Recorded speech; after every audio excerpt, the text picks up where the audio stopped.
Well, good morning. It is Wednesday, August 16th. My name is Tracy Hurd. I am Vice President with Metro Community Development, who is the lead agency, also known as the Infrastructure Organization. We are the collaborative applicant for the HUD COC NOFO. This is our third office hours, and this typically is where this is an opportunity for those that have submitted their letters of intent to ask any questions, to gain any clarifications. Typically, this call is a lot smaller than previous NOFO office hours. So I would like to welcome you to this call. We're going to do a quick recap. I'm going to share some demographics with you, and then it really is all about our agencies and how we can assist them in this part of the process. So here we go. Give me a minute. So we talked about, and I'm sure all of those that submitted already meet all of the thresholds we talked about last COC NOFO meeting, the eligible components.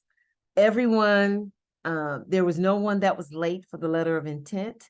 Everybody did make the timeline, and we sent those results out, I believe, yesterday, so that you could see all who is going to submit an application for the prioritization process, which is September 6th. The project applications are due to Metro 8/28/23 by 8 p.m. And we talked about some possible ideas. I did not get any letter of intent around these possible projects. Oh, we did get one for DV. Yes, we did. I'm sorry. We did get one for DV around pregnant teens, but we did not get any expansion for navigators or TH program. And as a community, we probably need to talk about that.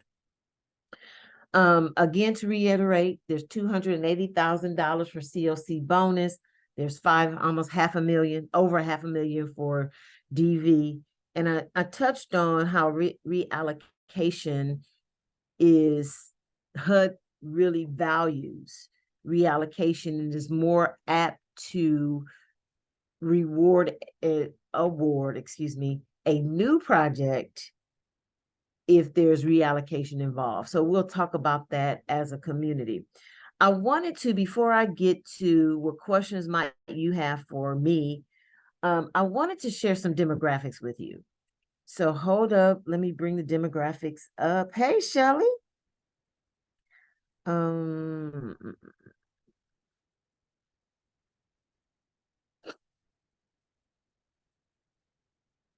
So I wanted to give you an idea of what goes on in our community. So this was a snapshot of June of this year compared to June of last year. I'm going to go over this just briefly, but I wanted you to know during that month, there were 405 clients that, or head of households that we helped. And then it breaks it down, more males than females. We see that on the QBNL as well. And look at the average age. The male is 45, the female is 39. Then it gives us the children breakdown. And then the age breakdown. This is where, when I said we need something for our seniors. If you look between 35 and over 65, you're looking at 40% of our number. 40% of the people that are experiencing homelessness are 35 between and over 65. If we take the 35 to 44 years, take them out. If we look at 45 and older, that's about 30%. And that's why I was hoping someone would submit an LOI to take care of our seniors. Tracy, can you remind me, what are these numbers of? These are all taken from HMIS. And this, But I mean, are they people currently yes, in programs funded by this funding, correct. or is it all of the homeless population? It is all of the homeless population. And this is only looking at 1 month though. Okay, So you'll see here's the reporting period. It was compared to 2022, and it gives all of the funding source. So here's everything that we pulled numbers from right here. thank you. You're welcome. I had a theory about the seniors, but it's all blown away now. What was the theory?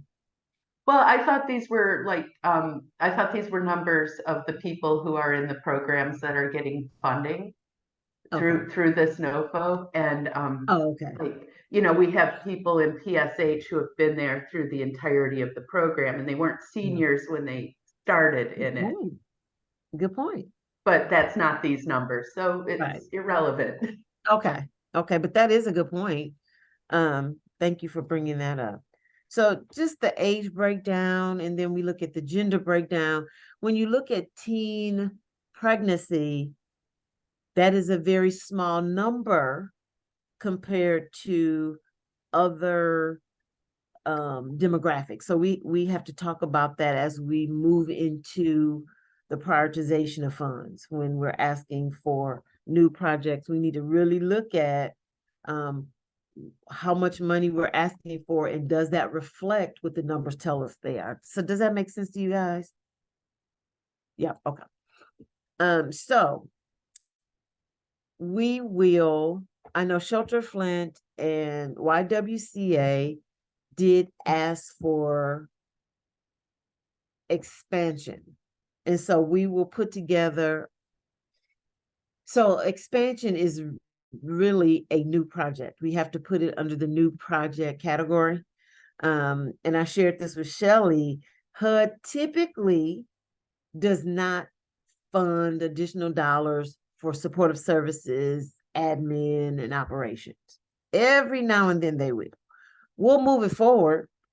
Maybe they've changed and they understand that, you have to pay more now to get, so we'll see. We'll put it forth and see if we get awarded it. And just to be clear to everyone, why we were asking for that is because our PSH program, in addition to the 25% match that's required, runs at a deficit of about $50,000 a year because the funding is not enough to support the work. Yeah. So we're not actually asking to do more, we're just asking for more money.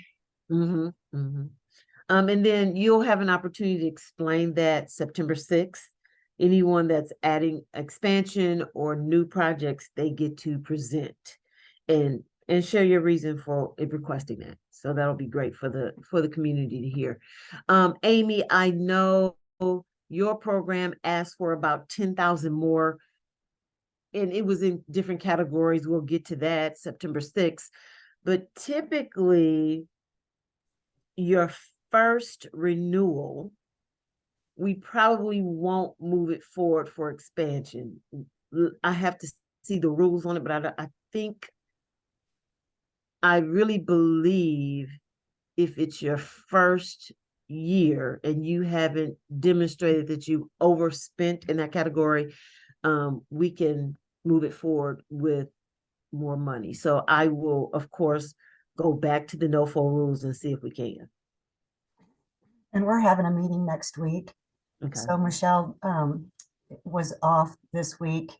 So we put that money in thinking of security deposits, but honestly, I think if we look at our current budget, we can probably stay within our initial request and just put money around as some of the initial cost we don't need, so we can allocate that probably to operations to cover security deposits is what we're thinking. Okay, we'll look at the allowable costs in each category.